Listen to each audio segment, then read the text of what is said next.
వాజ్పేయి అద్వానీలకు భారతరత్న పద్మ విభూషణ్ అవార్డులు ఇవ్వడం దుర్మార్గమన్న MIM MP Asaduddin ఓవైసీపై నిప్పులు చెరిగారు.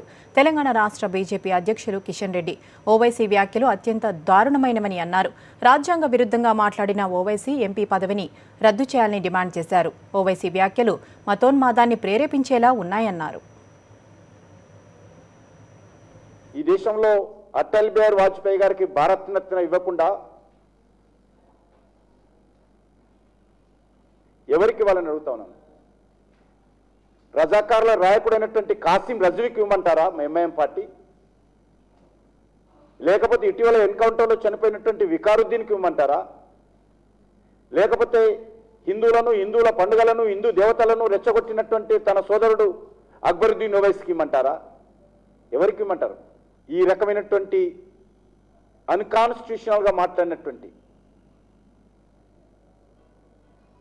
అసదుద్దీన్ ఓవైసీ యొక్క పార్లమెంట్ సభ్యత్వాన్ని రద్దు చేయాల్సిందిగా భారతీయ జనతా పార్టీ డిమాండ్ చేస్తూ ఉంది.